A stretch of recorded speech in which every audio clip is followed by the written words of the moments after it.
Subhan Allah bihamdihi subhanallah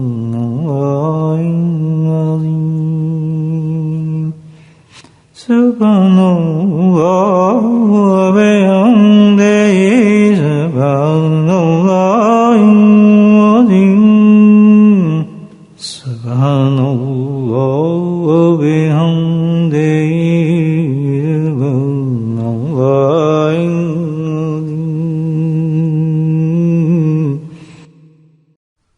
Islam's complete introduction, if we do it, if we present it and define it, then in these two words the whole of Islam can be described and mentioned.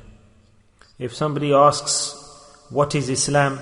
Then the answer will come that Islam is the name of a happy environment and society, the good society and good in society. So what's husn ma'ashara?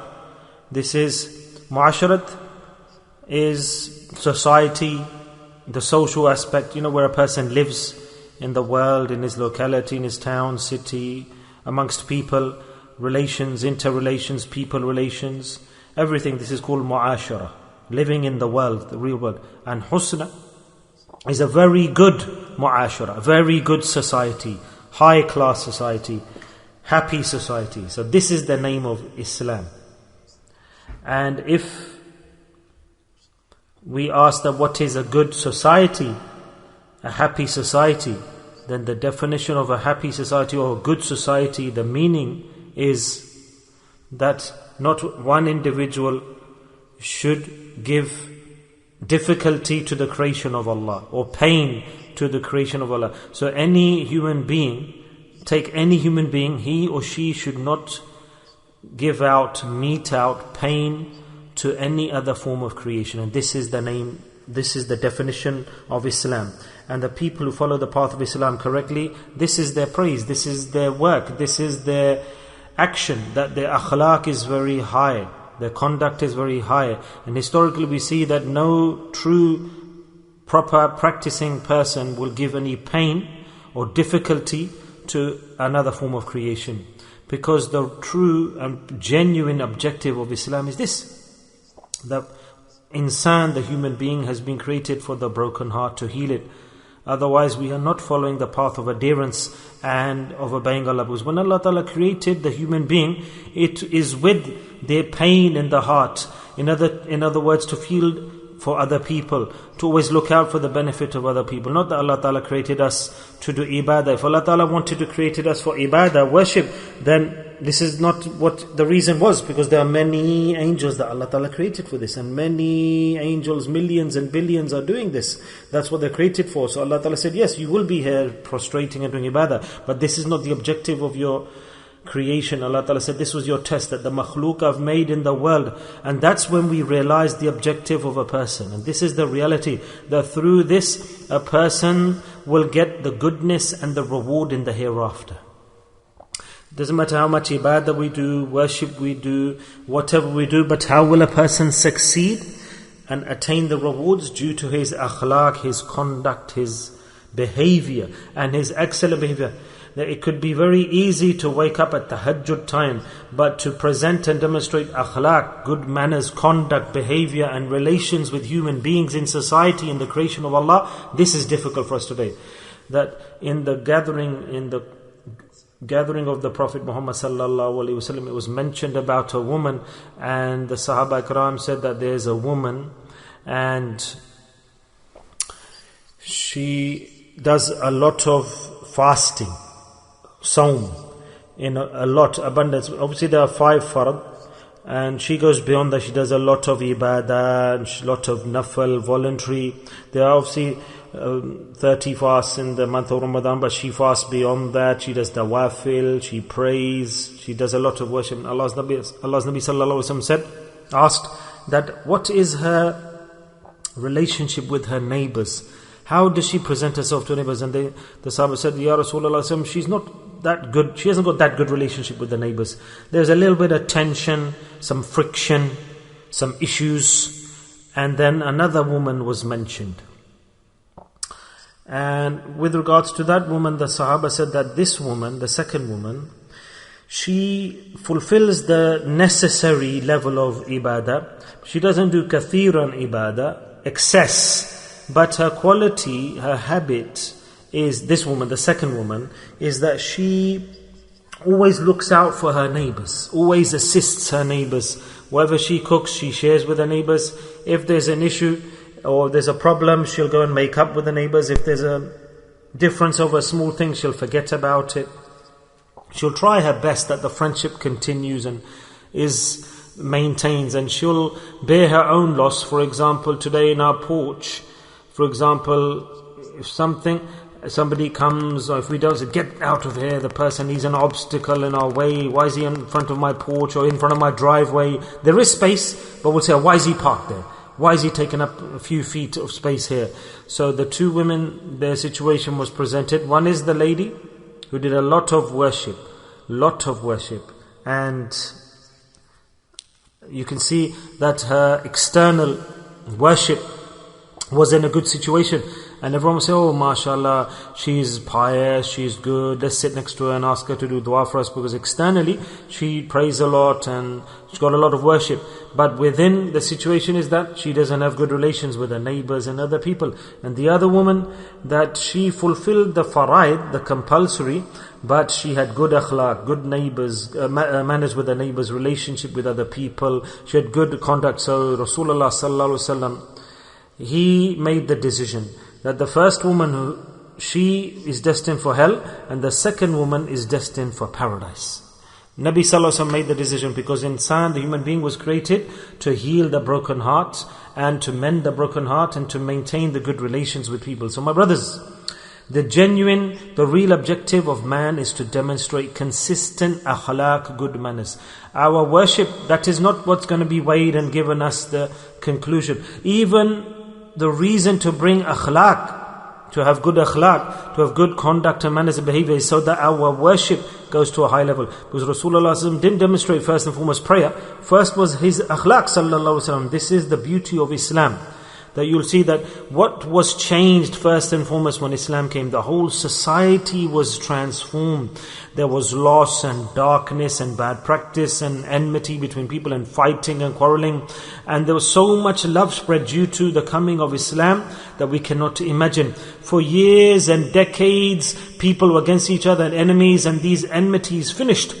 And people gave for each other and took for each other and assisted each other. And people thought, are these relatives or are they friends? They couldn't see the difference. Was Islam came to revive relations in society. So if we think that this is Islam, if this is true, that husn ma'ashara, the good society, the beautiful society, the excellent society. So if society is excellent and good and in a strong position, then Islam is strong. And if the society is weak, the social standing of the society is weak, then Islamically we are weak.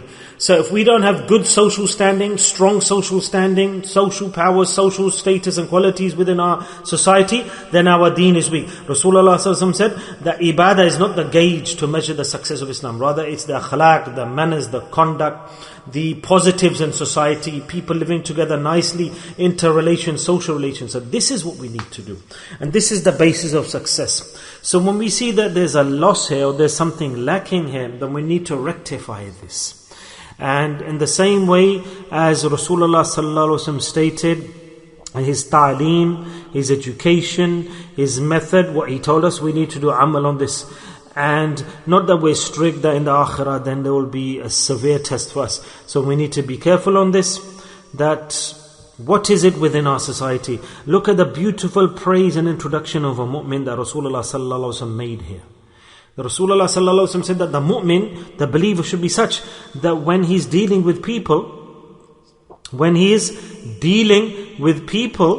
then in the hearts of people, he should be seated in a nice way. His feelings, the thoughts about the person, that the people who say that everyone in the world will maybe deceive us, but this person will not deceive us. This is the sign of the mu'min. Look how he is elevated due to akhlaq. Now, does anyone trust us today? Nobody will trust us. Nobody. This is the basic foundation of Islam. Alhamdulillah. Yeah? So it's the basic, like Allah Ta'ala has given us faraid, compulsory deeds. It's a big thing. Allah has given us the acts of worship. And may Allah Ta'ala give us the ability to do exercise extra voluntary nawafil actions. But there should be a balance. There should be a balance, isn't it? That how beautiful is the definition here of an individual human being that Rasulullah sallallahu alaihi wasallam said that Islamic society, every believer human being should be out to assist and benefit other people, because it's about makhluk, other forms of creation. We are insan, we human being, but in the creation come other animals, the ants, the spiders, the birds. So if, for example, another animal doesn't give us pain or difficulty, why do we kill it? For example, there's an animal that will bite us, there's a scorpion or a snake, we're allowed to see it off, but without any reason killing an animal, a pigeon, or breaking the eggs of a bird, this is not allowed. Rather, further than this, beyond this. And this is the greatness of deen, of Islam. And when a person exercises and implements this direction, that's when he becomes a wali of Allah, because it's not excess of ibadah he takes, it's akhlaq that he takes. Hazrat Farooqui rahmatullah alayh, I remember his example that such faqirs used to come to his khanka, and mashallah, all the walis, his faqirs, his students were great walis of Allah. When they were graduated from his company, their maqams, their level was high. And it wasn't that they were normal, just common people, laymen. In the majalis, there were very great, lofty personalities who used to go there. So what did he do? As he was walking, he saw a tree with a certain fruit on it, and he broke off that fruit, or took off the leaf, and he carried on. And then Hazrat found out through kashf or through some other reason, he called his student, and it's maybe a little thing on the outside. He said, sit down. He said, this is the walis of Allah who teach us akhlaq, manners, behavior, in social relations, social intercourse. And we learn about salah and the rules through the ulama ikram, but practical akhlaq, practical behavior, physical behavior is taught by the mashayikh. And the sheikh said that, listen, there's a point here that tell me that this, whose tree is this? Whose ownership is this? He said, it's yours. So why did you take off the fruit from the tree? He said, I was just hungry. And he said, that does Sharia allow you to do this? To break off the fruit? He said, no. He said, then why did you break it off? You committed a crime. You've committed a sin. And you will get the punishment. What akhlaq. Now, you could say, what's wrong with it? But he reminded him, the teacher reminded the student, that if you without any reason, without permission, how can you even think you're a guest, you've gone to eat at somebody's house? Look here, I'll tell you another wali of Allah, and this is common practice in our society today. And we don't learn this. We don't think it's deen, astaghfirullah. Is this not deen? And I'm telling you hadith. Rasulullah sallallahu alaihi wasallam said this is deen. If we don't know this, then we don't have deen. I can tell you the hadith about this. But we don't pay attention to these points. We don't even think about these points. We don't even imagine these points. And so much we desire to become the wali of Allah, but the basic tenets, principles of akhlaq, we don't think about. And we become worse than the animals. Because the scenario here is that we live in the world and we wander around and we take out the bad, we bring in the bad habits, but we need to do our islah for the hereafter. We need to rectify ourselves, otherwise what will we do in the hereafter? Will we have a second chance? So, another event, another true event of a wali of Allah, and somebody invited others, and look how important a point this is, that I'm telling you an event with regards to a feast invitation, a wali of Allah in Hindustan, in India. And he said, Hazrat, please come and eat. And sometimes a student, he invited the sheikh and he went. And it's obvious when the student, the murid, invites the sheikh, then he's going to make everything, the food for his sheikh, for the teacher, or is it for someone else? Whoever comes to the food matter will be for that person. So the student invited his sheikh, the teacher, and then the food came, and mashallah, they were eating. And after that, in his heart came that I want to drink this curry that's in the plate, the curry. You know the curry, the liquid. So he felt in his heart, he said, I want to drink this curry. Or then the thought came, or to explain to people, he wanted to do this. Because, mashallah, this event is being distributed by, so there will be hikmah, wisdom in this action of Hazrat. So what did Hazrat do? That the host, who was the student, he said, listen, he said, gee, please. He said, this is curry. He said, I'll bring some more. He said, no, I don't need some more. He said, tell me, because in this curry, there's another point here, that in the curry, when there's a feast, an invitation, and if there's no leg of the chicken in the shorba, in the curry, we leave it. We say, bring some more curry. No, but you've got some curry. No, bring some more. But there are 2 legs in the chicken. No, more than that. So where can we get more legs? So what does this mean? That, oh no, the leg will come. No, I need some more curry. I need some meat, we say. So when the Sheikh said that this curry, he said, yes, I can bring some more, Hazrat. This is shorba. He said, okay, can I take permission from you? That can I drink this curry? I feel like drinking this curry. And he said, Hazrat, what are you saying? This is the food we made for you, and you don't need to ask our permission. You eat and see the quality of the Shaykh, how he follows the Sharia. How sensitive a person should be. Not that this is his event. No, every individual will go to thereafter. We have to answer to Allah. And not just that he's a wali of Allah, he can do this, we can't do this, we can't think like this. No. He said that Rasoolullah did it, but we can't do it. But he's telling us, the Sheikh's demonstrating, so we can practice the Sheikh. The Prophet ﷺ was Bashir wa Nadir. This was his quality. The greatest who came to teach us. And he didn't demonstrate to us for his own benefit. Allah Ta'ala said that whatever Rasulullah ﷺ does or says is wahi, revelation from Allah. So don't say, oh, this was his maqam, he did it for himself. Yes, he had a status, but what he physically demonstrated when he tied the stone to his stomach was to demonstrate to us that when you have hardship, then do this as well. Follow me. So we are praising, alhamdulillah, that's good. But the objective of Rasulullah ﷺ's life wasn't that he would depart and then we just praise him after that. No, it was for us to physically emulate and imitate. So this is the ihsan, the favor of the wali of Allah as well. The walis of Allah who passed away. So what did he do, the Shaykh? He said, Hazrat, the student said, Hazrat, my Shaykh, this is for you, the curry. You don't need to ask me. And then he replied with the Sharia point. The Shaykh said, that is this something to eat? That's one point. This is not for drinking. Yeah, then he took another point out. That this is for eating. So you put this down to eat, not for me to drink. Yeah? So we don't drink. Who drinks? If you bring the curry, the dish, you have some bread, and somebody picks up the plate and starts to drink. Yeah, you say that this is not the right way to do. I've seen very few people doing that until today. So in a house, maybe you'll do this when you're on your own. But outside, when you're with guests, you have to be careful. So he said, this is for eating. But I'm asking you that I want to drink it because my heart feels I want to drink it. So I have to get your permission because you invited me to eat. You didn't give me ijazah to drink this. And you didn't give me total freedom. So now I seek permission from you that am I free to drink this? And the second reason, so now the asl, the meaning, the people who believed and followed the hadith. And he said the second reason is that I don't want to give you pain. He said, Hazrat, my Shaykh, how will I get pain? He said, then listen, that I drink this curry and so many people are sat and they'll say, Hazrat drank it, so we will drink as well. And then everybody will say, I want to drink, I'll drink. And you made a certain amount for eating, not for drinking. If they start drinking the curry, then where will you get more from? So then you will have a lot of pain and difficulty and hardship. Subhanallah. So say Subhanallah on this, brothers. On these points we should say Subhanallah. This is the praise of Allah, glorifying Allah. Allah Ta'ala created such human beings. So here, my brothers were here gathered. I'm saying these points so that we can become like this.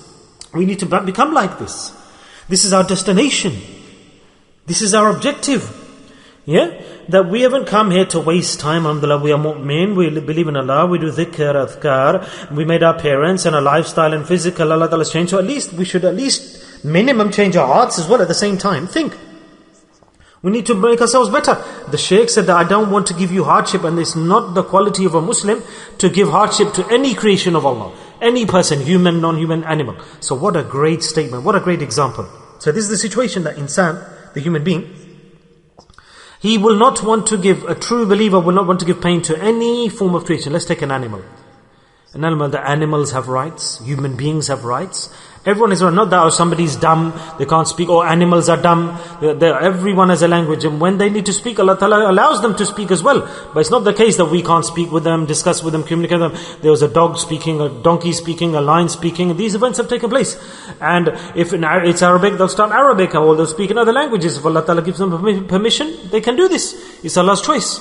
So, this is Deen Asl. And this is the Deen of Islam. And this is what we need to learn. And where we talk about giving pain to other forms of creation, for example, we're sitting here together and another person sits next to us, and then, I'll give you an example. You want to spread out and sit nicely and easily, and you knock your knee onto the other person's knee, and it causes him pain, you'll have to answer for this on the Day of Judgment. Maybe you gave him pain, maybe he's got problem with his knee or his joints or legs. So we have to be very careful. Salah. Now we come to pray Jum'ah, and we come for great worship. We've had a bath, applied surma to eyes and fragrance, and put an imam on, and put oil on our beard, and we've prepared nicely, and it's like Eid for the week, and every action gives barakah. We'll start talking about Jum'ah, then we'll go somewhere else. Such a great ibadah Allah Ta'ala is sending us for, but in such a big ibadah, despite coming to the great worship, the person is being punished, because on the Day of Judgment in Jahannam and Hellfire, there will be a bridge on top of Hellfire, and people will see, he will be wandering around that bridge, hanging off that bridge. Why? Because what did he do on Jummah? That he did such an action that another person, he inflicted pain to another person. He came late, for example, and he climbs over the shoulders and the necks of people. The person who climbs over the necks and the shoulders of people on Jummah, this is his punishment. He's giving pain to the people, and to get to the front, he doesn't think about their ease, and he's knocking them, hitting them, brushing about them. Where you come, where there's space, sit down there with ease. If slowly space is made, there's a gap that arises and you get up and move forward, then go slowly forward. But to do this, I want to get to the front, you jumping over people, knocking on their shoulders and their bodies, big punishment. He's prayed Jummah and gone. He's asked for dua, and he's done dhikr after Jummah as well, and he's read Quran, and he's saying, Allah, my dua, Allah, I've got so much. But it's written that he, in the hereafter, what will happen on the Day of Judgment, there will be a bridge in Jahannam, and he will be like there, the bridge of Jahannam, and people will be crossing that, and he will be given the punishment on the Day of Judgment. What a big point. Day and night, this is such an ibadah that there's no second that we are devoid of doing good. We're driving, standing, sitting, walking, talking. Every moment in the day we have some sort of relation or connection or intercourse with social intercourse with society. For example, there's the woman, and Rasulullah ﷺ said that she is Jannati because she had good relations with people. Positive outcome. And this is a common complaint.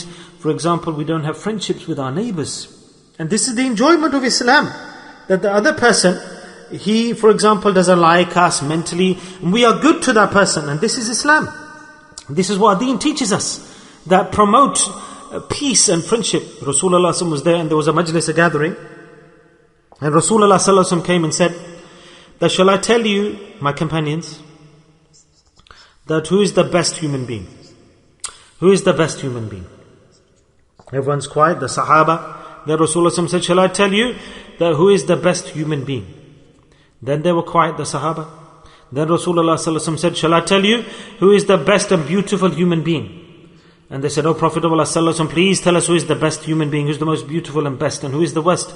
Because they were scared to ask that if we're the worst, then we've lost out. So Rasulullah what was his answer? He stated that the person, due to him or her, khair, goodness spreads, and other people are hopeful of the goodness from he or she, and they are afraid of the evil that doesn't come from him. So in other words, if people are hopeful of his fear, of his goodness, that this person is a pious person, upright, and they have no fear of evil from him. In other words, they say that never will this person give us a bad thing. For example, I just said that the mu'min, the believer, what's his quality? The people around him could say maybe the whole world will deceive us, but this person will never. So Rasulullah said that such a person about whom other people think that goodness upon goodness will come to us from this person, and it's no way impossible that he will inflict bad or evil or negative to us. So he is the best person, beautiful. And the person from whom others around him have no hope of goodness from him, no hope of goodness from him, and they're afraid of his evil and his bad negatives, then it's stated that he is the worst of individuals, the worst of people.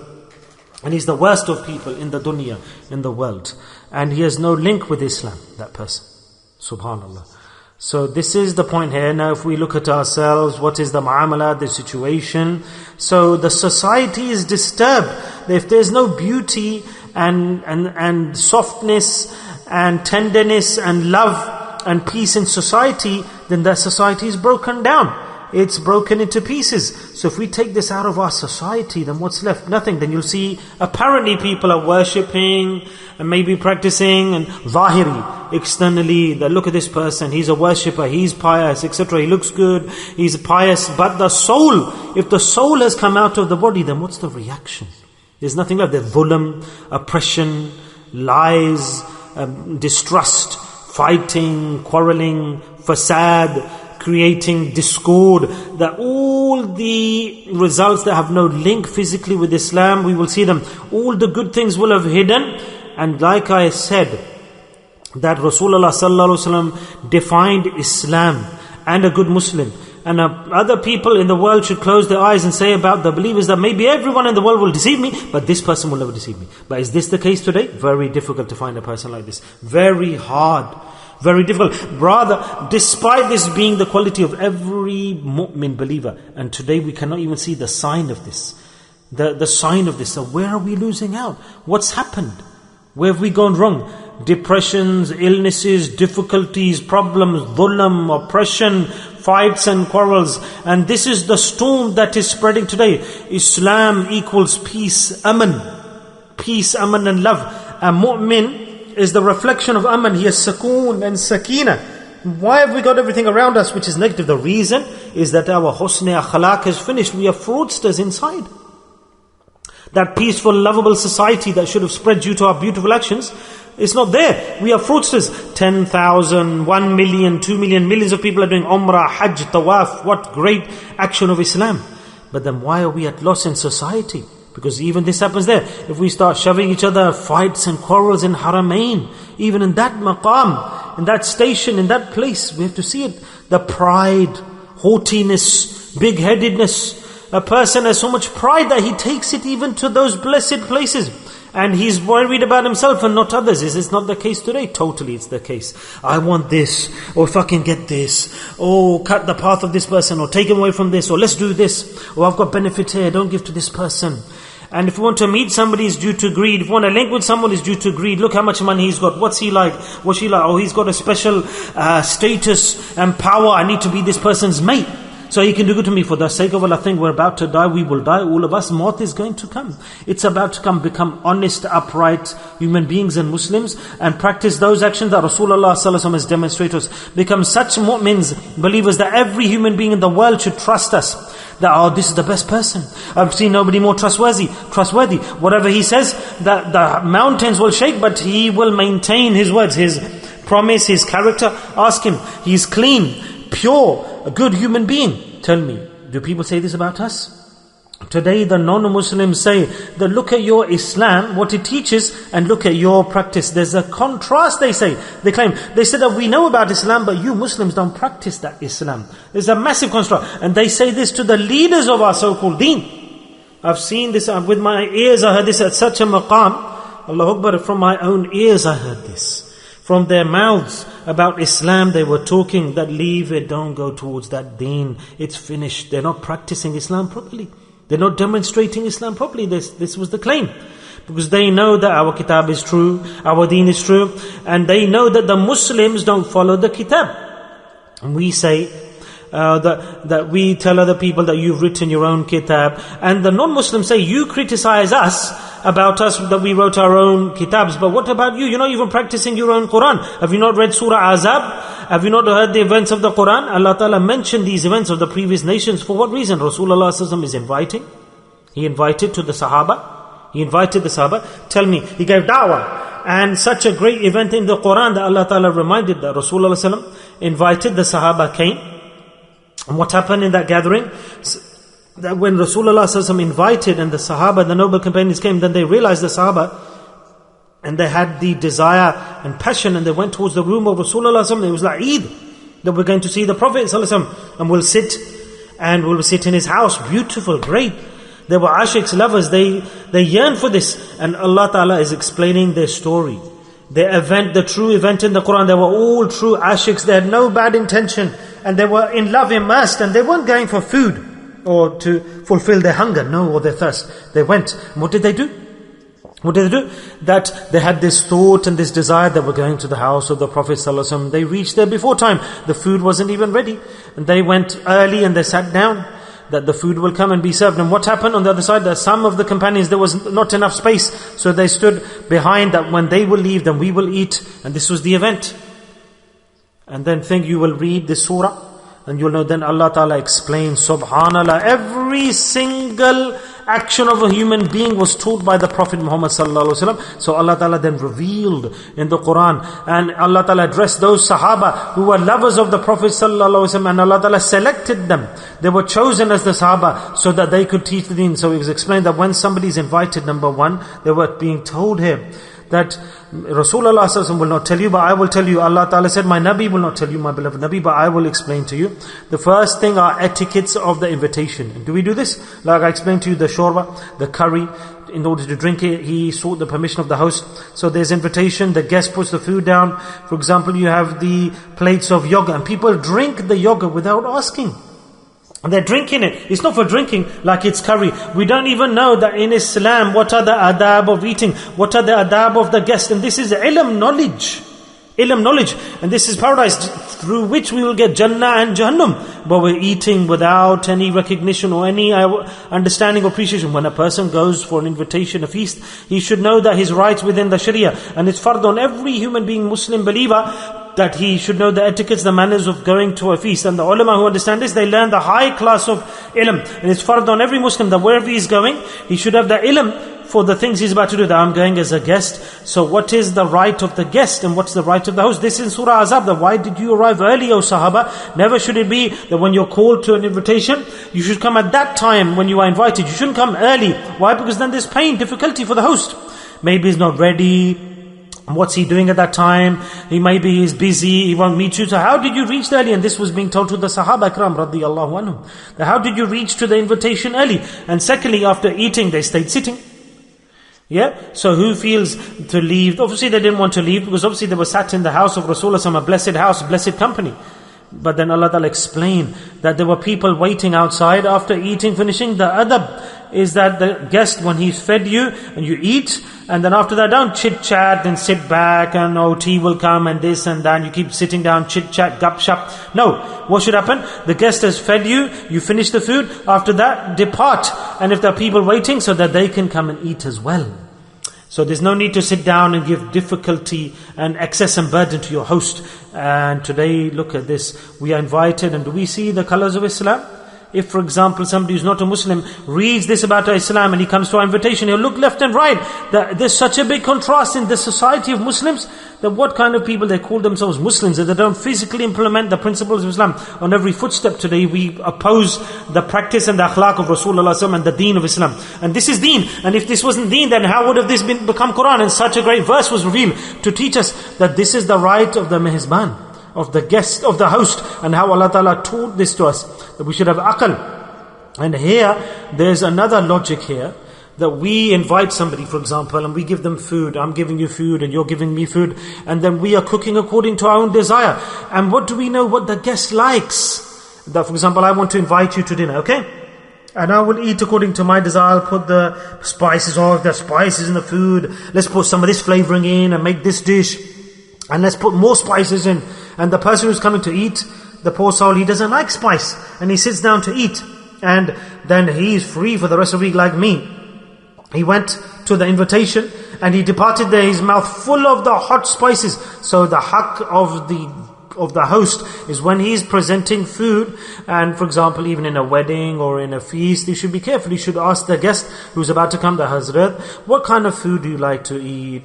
And he shouldn't feel, eat, make what you want. No, the guest should say, I don't like too many spices, don't like salt, shouldn't be too sweet, shouldn't be like this. Then what will the host do? He will make the food, prepare the food according to the liking of the guest, and the guest will eat the food inshallah, and both will get the reward, because the objective is to please Allah. So the host is not trying to outwit or get more reward, and nor is the guest. So how much sukoon and peace both will get. And then imagine the reward and the enjoyment after that in worship, when we do the akhlaq things right. So if we say, I'll make food according to my desire, I'll make what I want, the guest will have to eat what I want, and then he's not enjoying, he's got so much spices, and we call this a feast, and the guest Khabardar, beware. When the host has cooked the food or is presented to you, then you shouldn't speak and make a criticism or look for defects. You don't know how much love he's put into it, how much struggle he's made. He maybe took a debt, a loan, and you have to praise the food. Subhan Allah.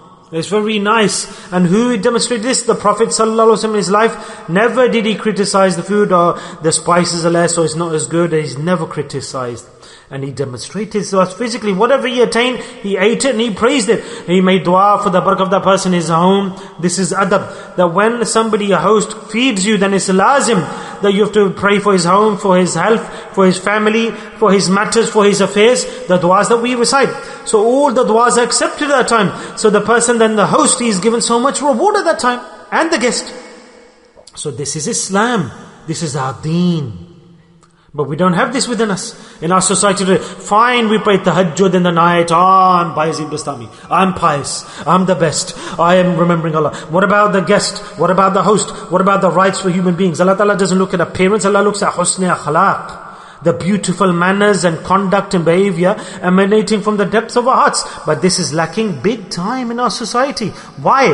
What is this? We have a drama playing out in our world today, amongst our society today. And people say, where's the Muslims? Where's Islam? We read about Islam, we talk about Islam, we say so much Islam today. If, for example, I say something to you, and they'll say, madman, what's he talking about? He doesn't know the manners of Islam. He hasn't got knowledge, but we don't have the practical Islam in our lives today. Islam teaches us ma'ashara, society, rights of society, beautiful manners, beautiful love exchange between each other. Any human being, if he's got the appearance of a human being or an animal, and no human being or animal should feel pain or difficulty from the hands of a Muslim. You shouldn't see, is he black, white, yellow, what continent is he from, what language does he speak, no differentiation. We have to see that these are human beings, they're the creation of Allah, these are animals, we have to mete out justice and love to people. When we're walking around, even if your hand knocks somebody, say sorry.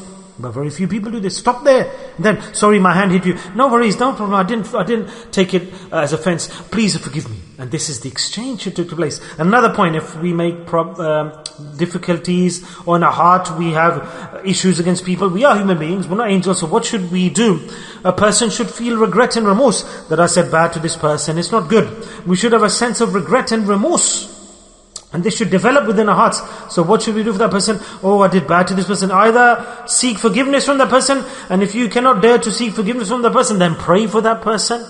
Recite Surah Ikhlas 3 times and say, Allah give this person reward on the hereafter. When you pray salah, when you finish, say, Allah, the thawab of this salah I prayed, please give to that person, because I committed excess to that person. Shall I tell you what is the excess? What is the basis? Not that you hit that person, or you hit him with a weapon, or you shout at that person. We think that's excess, or kicking someone, or breaking their house or their windows. This is not excess. There's a worse excess, a worse pain that we inflict on people. What's that?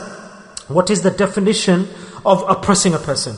Oppressing a person isn't breaking his windows, his house, his door, swearing, hitting a person. Oppression, it results in Jahannam, hellfire. What is oppression? Even if you do what to another person? Even if you give pain and difficulty to a person due to your dirty breath. Your breath that smells bad. If there's a person sitting next to you, he hasn't had a bath, and there's smell from his clothes, and he's given me, you can say, unease, then he is a sinner. To stay dirty is not poverty. Alright? There are many poor people, but alhamdulillah they're clean. If we think I'm poor, I don't have money, I'm miskeen, and we start to live dirty lives. Astaghfirullah. Where does Islam teach this? Okay, you've got no money, or you don't have a few garments of clothes, you have one at least set of clothes, then wash those clothes. Let them dry and wear them. Water is everywhere. Wash them in such a way. If you don't have soap, then wash them, rinse them, wash your body, your face, and clean your clothes and pray salah and keep yourself clean. It's not permissible to be dirty. Yeah? Even if it's one garment, clean that dry, but we make our clothes dirty, and there's smell on our bodies and our clothes, and I show people that I'm poor. Slap this person. What kind of poor person is this? Okay, you're poor, but why are you dirty? Why are you smelling? Poor doesn't equal dirty. A poor person can remain clean, and a rich person can remain clean. Both the same. There should not be smell. So this is nonsense to say, due to being poor and poverty, I'm dirty. Dirty does not equal poor. Poor doesn't equal dirty. Ask a person, why are you dirty and smelly? Why don't you wash your clothes? Oh, I'm poor. Oh, I don't have money. Then put your body in the water and put your clothes in the water and clean them so that you don't give pain to other people. You have taps and water. You can go anywhere, public places, services, clean yourself. But we want to show people that we don't have services or don't have facilities. So what was I saying? Smell. So if I'm sitting next to somebody and my smell of my body or my breath reaches the person, and this is not the quality of Muslim, will go into Jahannam because he gave pain to somebody else. We have to be careful. Careful. In the morning, we come to Fajr. Many people, they're not careful in that time. They're not careful. Please forgive me for saying this, but it's difficult for me to stand at that time. And this is a Sahih Hadith, the Quran. Believe me, you cannot pray. It's difficulty. It's difficulty that the person, which is the ruh, the soul, a person feels, quickly finish salah, let me go away from this person. And how difficult it is for the other person. And what about the person who's inflicting the pain? I've seen socks, smell coming from the socks of people. And they think they're worshippers, they're pious and steadfast. What can I tell you? The smell coming from the socks, dirty socks coming to the masjid, and you're making the other person feel bad. When he sees your socks or smells the sock, the smell stays on the carpet in the masjid. That the bad smell of a person when you give pain to someone else, when you come to salah to the masjid, this smell from your breath, from your body, clothes, socks. This is the law of Islam. Allah's Nabi Sallallahu Alaihi Wasallam made the law about the smell. That is halal. Halal. Ginger is halal, and onions are halal, and it's enjoyment in eating them. Everyone has enjoyment in eating the onions and the ginger. We put this in our food, and you have the achar, and you have the garlic, and you have the pickles that are made. Allah, is halal. But Rasulullah said it's haram for you to go to salah and you have the smell of this coming from your breath, because you will give pain to your fellow Muslim brother who's praying next to you. Subhan Allah. Subhan Allah. Say Subhan Allah loudly. This is Islam. This is the name Islam, which is distribution of happiness, peace, love and ease among society. Prayer, Quran is there, but we waste it because we don't have akhlaq, the high level, high class conduct. Then we'll take a deep breath, and we don't want to cough, but when we go into sajda, we will splutter and cough, and the other person next to us, what will be the hal of his sajda? His prostration. We won't cough apart from that, away from salah, but we'll cough and splutter in salah. Spluttering happens next to me. Yaqeen. I believe the salah is destroyed. The salah is spoiled. He's opened his mouth, and in sajda, you're in sajda prostration next to this person, recite tasbih. Then what will be the state of the person next to you? Disturbing the person. And is this make sense? Then we say we're educated, we've got manners, and we live in the Western Hemisphere, we've learned civilization, manners. The villager is better than us in the manners that he demonstrates in this respect. A person who lives in Surat or other village locations, at least he's got the etiquettes of Islam. When you pray with him, you won't smell his body. He'll have washed his clothes. If he doesn't have a washing machine, he'll wash his clothes with his hands. He'll stand next to you. He'll do miswak 3-4 times. There'll be no smell coming from his breath. Hundreds of times better than us. Hundreds of times. And we think we're the best, we're civilized, I'm educated, I've got this perfume, fragrance, shampoo, body wash, and I come to salah, and this is mahal, I'm smell from my breath, from my body, from my clothes, bad stench, and spluttering and coughing, disturbing the people next to us. You destroy salah, and all of the smell goes onto that person, and you spoil his salah and his ibadah. What is this salah? The angels run away from that person. So what will happen then? Due to this smell, to eliminate this smell and stench, what did Rasulullah sallallahu alaihi wasallam teach? And how dangerous will be this smell, that it spoils the salah, and what a punishment the person will get, and what is in opposition to this? How will we eliminate this and cure this? How important this solution is to finish the stench coming from a person. Rasulullah sallallahu alaihi wasallam gave miswak, that for my beloved ummati, so that the salah is not spoiled. So Allah's Nabi sallallahu alaihi wasallam, what did he do? He did miswak, the tooth stick, the miswak, the natural tooth stick. And Rasulullah sallallahu alaihi wasallam said, if I don't fear that this will become a burden on my nation, then I would have made this fard for my ummah to do the miswak before every salah. Why?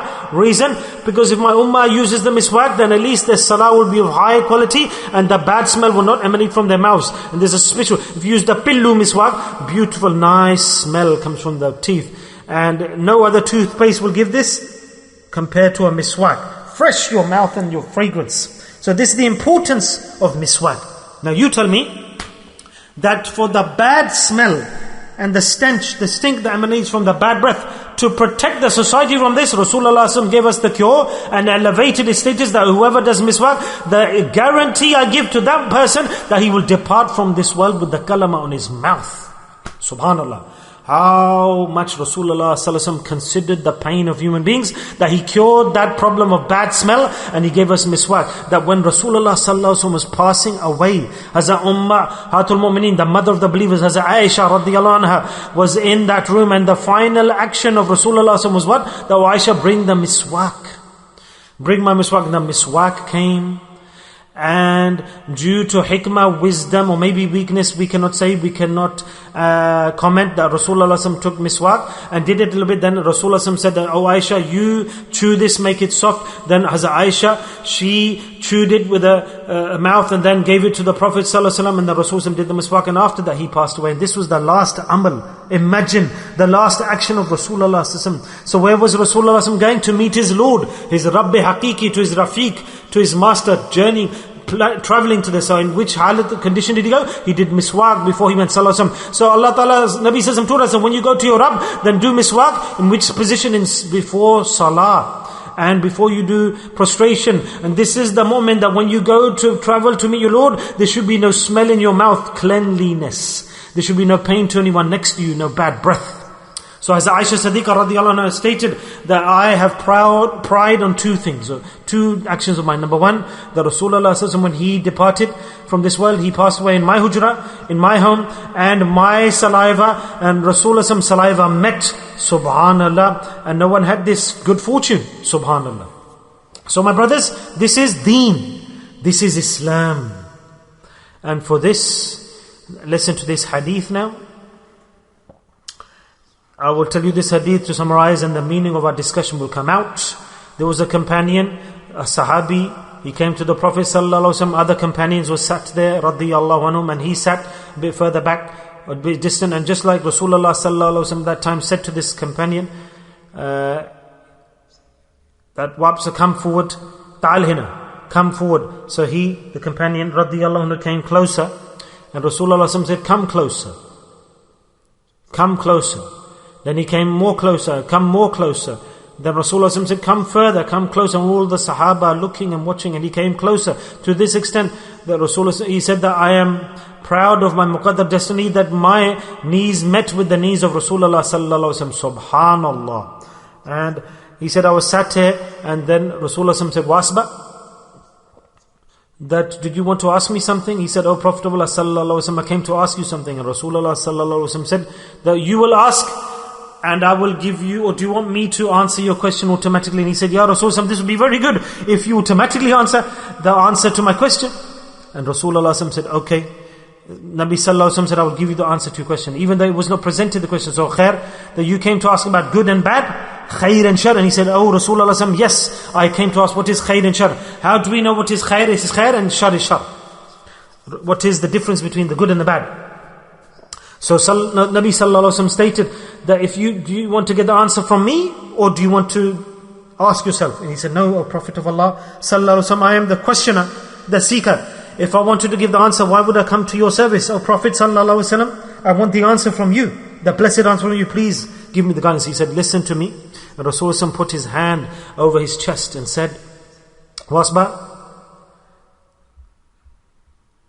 khair and shar, if you want to learn, you don't need the mufti. Allah Ta'ala has put the mufti in your heart, and that's your qalb, your heart. Keep it clean and pure and make it nice. You'll know what is good and what is bad, what is right, what is wrong, what is evil, what is good. You will know what is right. And this is the Sufi who today works on his heart. Everything is from the foundation and emanates from the state of the heart. We do dhikr, adhkar, remember Allah, go to the shaykh, the wali, the teacher. The objective is this, that as a person makes his heart pure and clean and reformed and improved, the more dhikr you do kathira, your heart will become beautiful and clean and pure. And as the heart becomes beautiful, clean and pure, then all the goodness will descend and absorb into the good heart. And it will come so strong, just like all all of the qualities of Islam, and just like those things are important in Islam, then slowly they'll descend into his heart, or quickly maybe, and they will come into his heart and they will be physically demonstrated in the life. Because Islam is not a religion of speeches and lectures, it's a amali religion. We've heard everything, I have explained to you, you've listened, but after listening, will the goodness come into society? Will the beautiful characters and manners come into society? No, until and unless the hearts are not made and reformed. And how will the good things come into our hearts? How will it be that we will stop giving pain to people, we will not say bad to people, and that we will make a good sense and relationship with people in society? And how will it occur that other people will trust us? When our heart is reformed, and the heart will be reformed, and all the good things will come in, and true Islam will come into the hearts.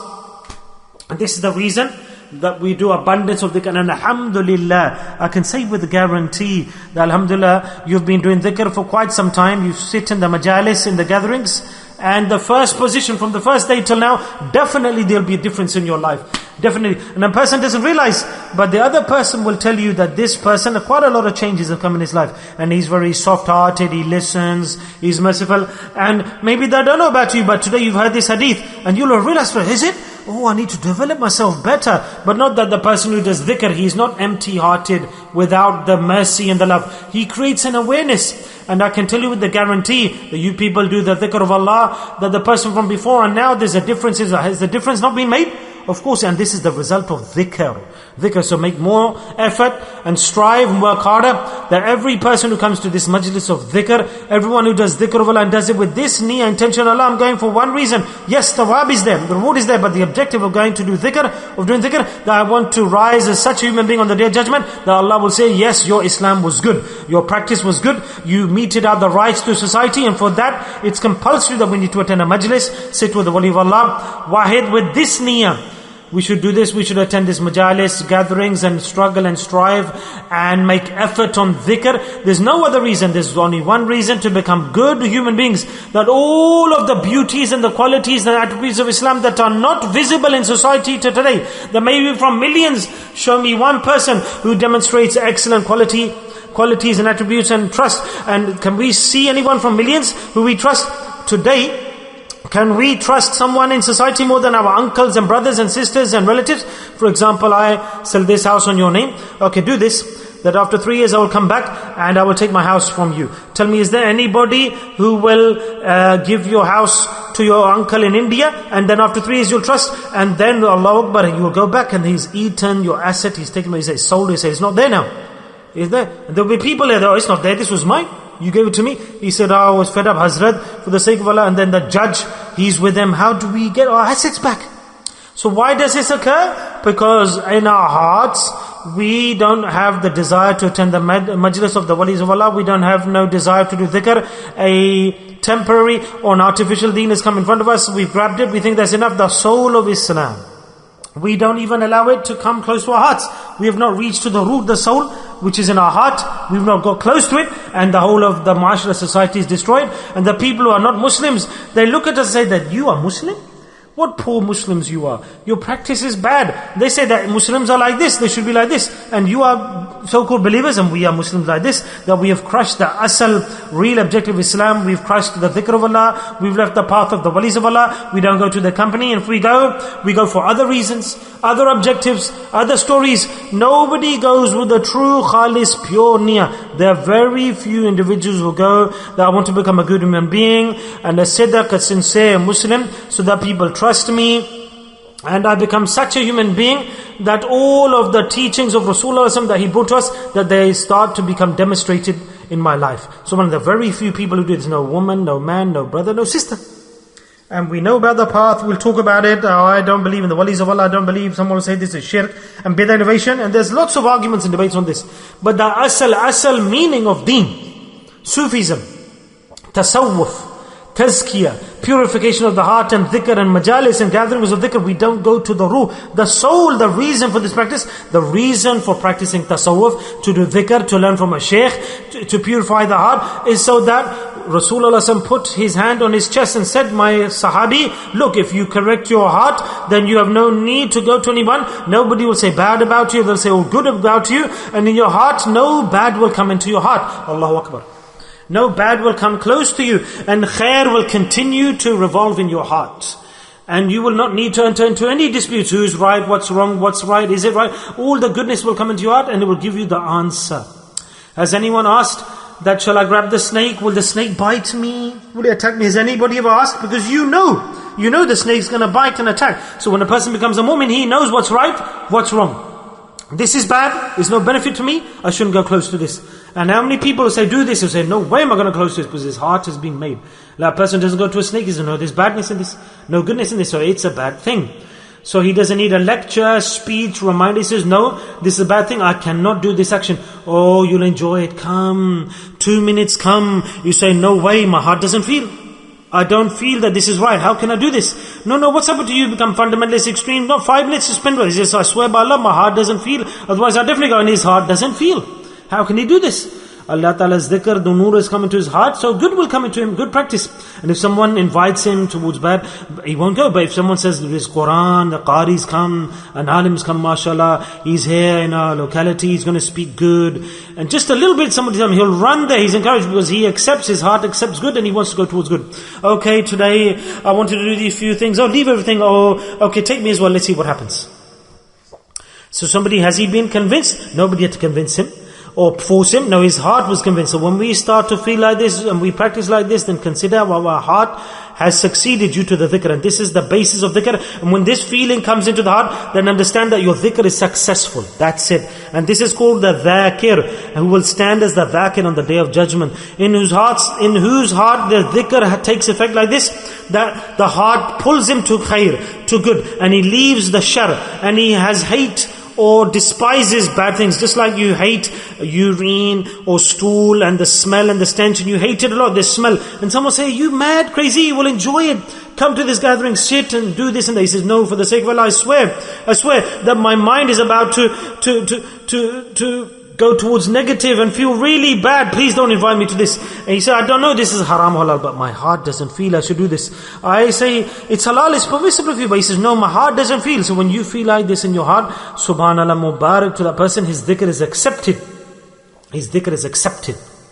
So we have to make effort, brothers. We don't know how much life is left. We need to make effort. Me and you, put the tasbih in the heart whenever you're free. Allah, Allah, Allah. And make the heart sparkle and glow and shine. Make the heart shine.